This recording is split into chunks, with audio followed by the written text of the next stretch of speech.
Hello there, everybody, and welcome back to Circling Seattle Sports on Converge Media. Your host, Charles Hammaker, here with Bel Garcia. As always, we are approaching the final week of August. We're getting into September. Seahawks are back. Kraken are going to be playing preseason. You know, the important games for the Mariners continue to roll on. The Sounders and Rain. The pressure is on for them to secure their playoff spots. Storm continue their playoff run. Things are getting important. Things are getting intense, and we're getting into almost fall. Not quite yet, but still. It's a little while that we're getting into that sort of territory here. And we continue to have important actual Seahawks news to look at, which, you know, for the longest time, it was like a headline here about something minimal. And now we've got actual preseason games, some unfortunate weeks for a couple guys. So taking all that into consideration, we're going to go straight into our Seahawks here in their past preseason game against the Bears here at home. Yes, they faced the Bears on August 18th, and unfortunately, that game did not look good for the Seahawks. They lost 27-11. We have some offensive players and defensive players of the game, but is there anything that you wanted to mention before we dive into that?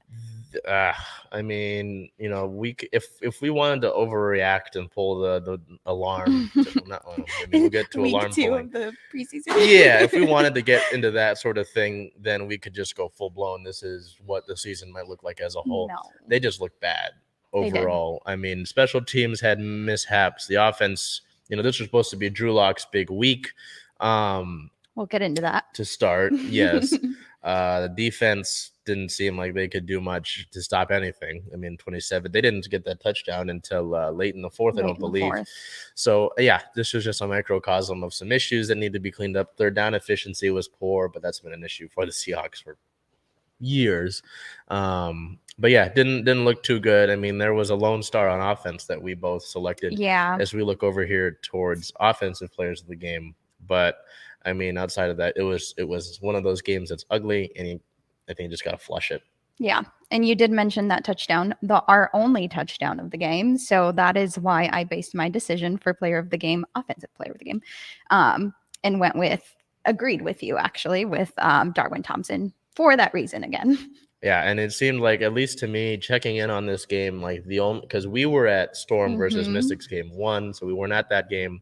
It seemed like, you know, you look at box score or even just the general what was going on in that game, it seemed like Darwin Thompson was really the one creating the highlights for Seattle in that game. So, yeah, I think it was kind of a clear cut. I mean, Jacob Eason throwing the ball didn't have bad stats, but Darwin Thompson, I believe, was just kind of the one that there was one really cool play I got to watch.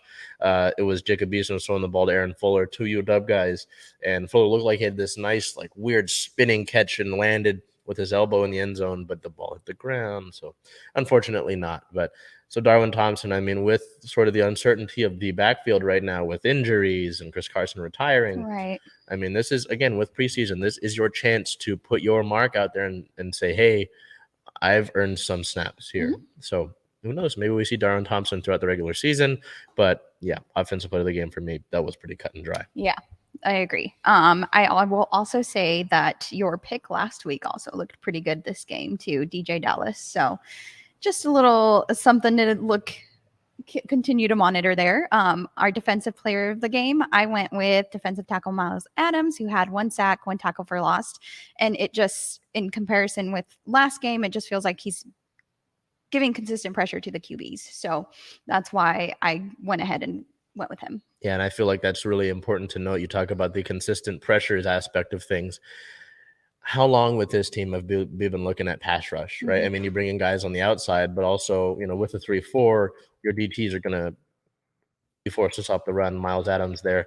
I mean, if he can do that and affect the quarterback, that's a huge bonus. And you're kind of looking, you know, with the last few seasons, no Jerron Reed, having gone to the Chiefs now. I don't know if he's still with Kansas City.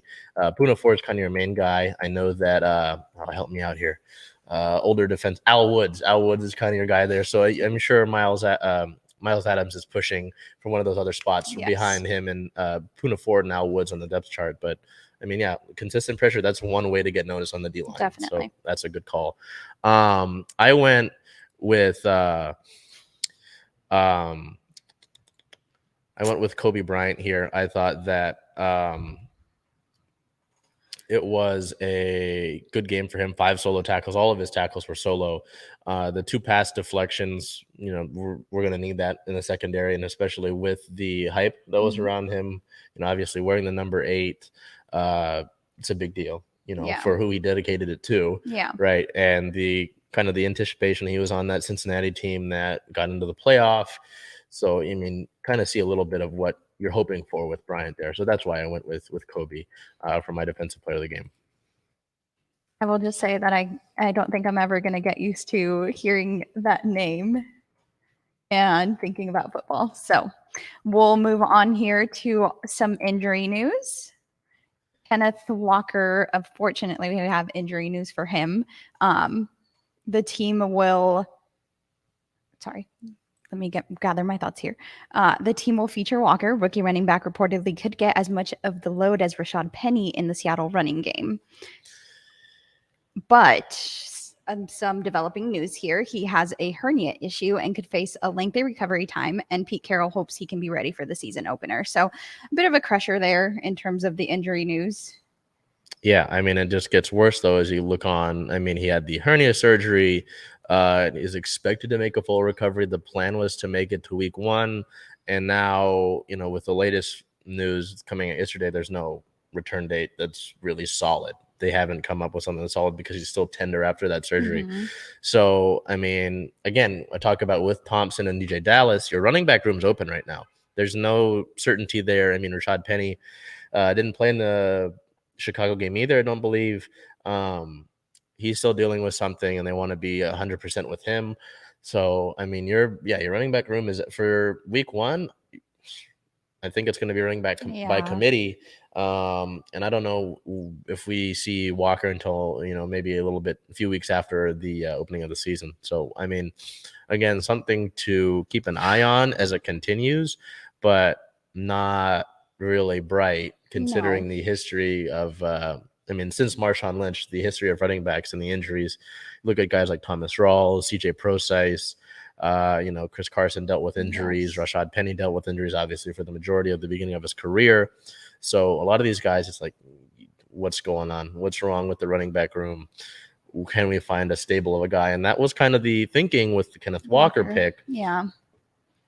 So that's hopefully a speedy recovery and nothing more serious in terms of injury. Yeah, hopefully for him. That week 1 is obviously the most optimal, but week 2 I'm sure you're fine. Yeah. Right. So something to keep an eye on, though. Exactly. Not exactly injury news, but we did mention Drew Lock was supposed to have that start in that second preseason game.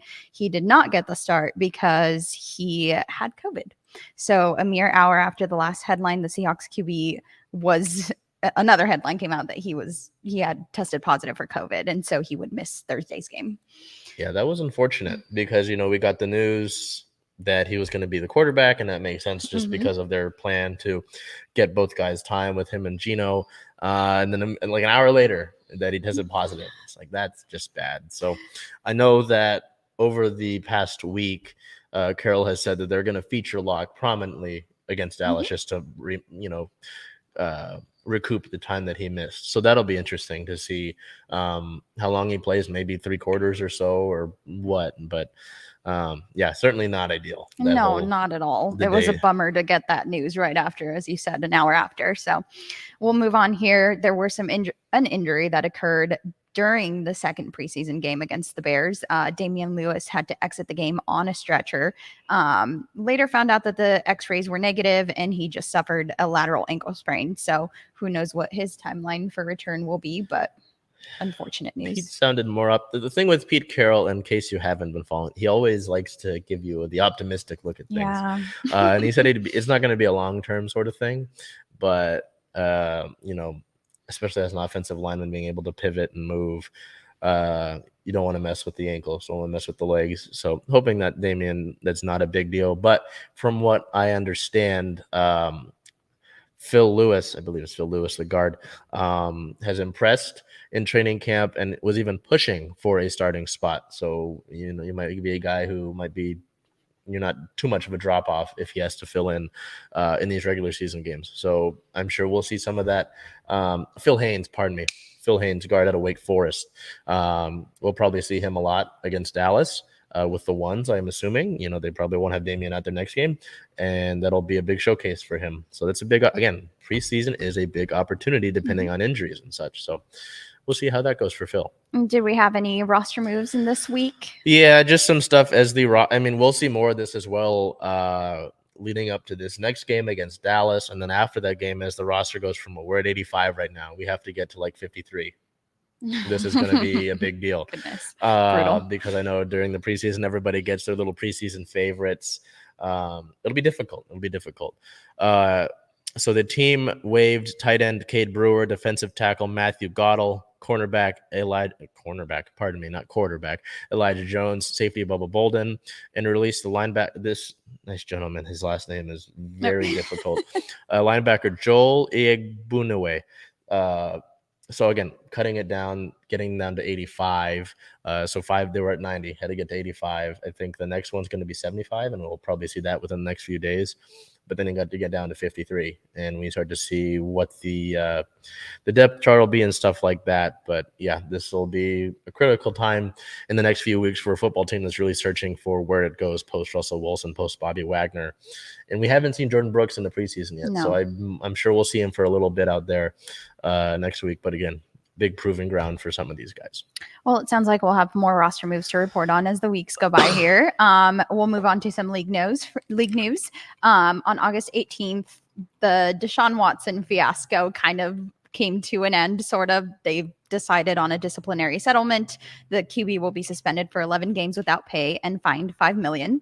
Watson's fine and contributions from the NFL will create a fund of $7 million total, and that will be actually donated to nonprofit organizations that educate young people on healthy relationships, promote education and prevention of sexual misconduct and assault, support survivors, and related causes. So it sounds like really they're just trying to bring awareness to don't do what Deshaun did. Yeah, pretty much. And at the end of the day, though, I mean, with the money that he got from Cleveland, this $5 million seems little. Yeah. So at the end of the day, there could have been more done, but I'm glad it was more than what was initially given. But still, the game suspension. From what I was reading, the owners didn't want this to continue to drag on, so they just had to cut it, compromise, which is unfortunate. But we can't do anything. So. Right.